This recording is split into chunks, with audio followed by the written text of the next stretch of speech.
So may adlaw sa tanan. So nanapod tayo sa ka-video ato ang kuhag pagtulunan natin makuhang pagtulunan ani.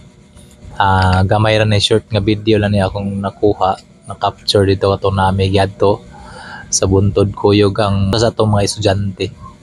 Ato silang gi kuyog.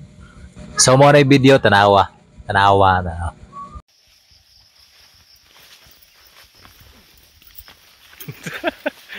Sa anak pairat.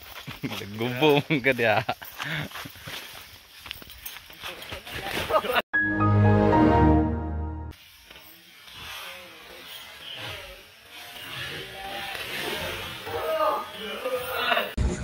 So mo to siya dili kay takampante sa tuwa gilakwan sa tuang tinuod nga kinabuhi nato i-check kung unsay atong natumban, dili nato i-check kung unsay ato ang giagian. Wa man siya galantaw sa iyang gitumban, motong nabundak gyud siya gamay. Lalakaw sa tuang kinabuhi dapat magbinantayon gyud ta, kay wa ta kabalo kung kanusa ang mahitabo, kuyang panghitabo ug likadong panghitabo sa tuang kinabuhi. So dapat magbantay-bantay gyud sa atong giagian, sa atong gitumban, sa mga taong nagpalibot sa ato.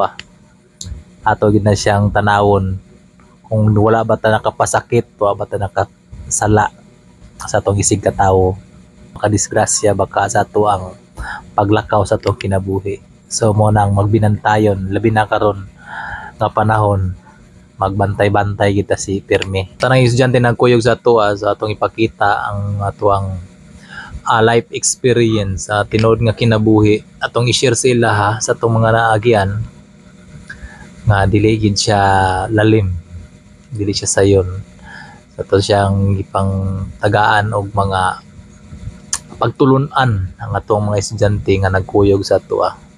Naghatag og oras, although suroy-suroy siya, pero naa sila makuha, mashiran sila nato sa ato ang mga kaagi ug experience sa tinuod nga kinabuhi di lang sa eskwelahan. Wa ta kabalo kung ano sa ta maligid sa atong kinabuhi, mo nang maglantaw-lantaw, magbinantayon kita sa atong kagalingon. So kato ko ba nang follow sa atong Facebook account kung ganahan mo sa mga atong pagtulunan nga nahatag sa online, so ipalo na. Daghang salamat, maura to siya ako ang video nga gamay gipambit sa social media.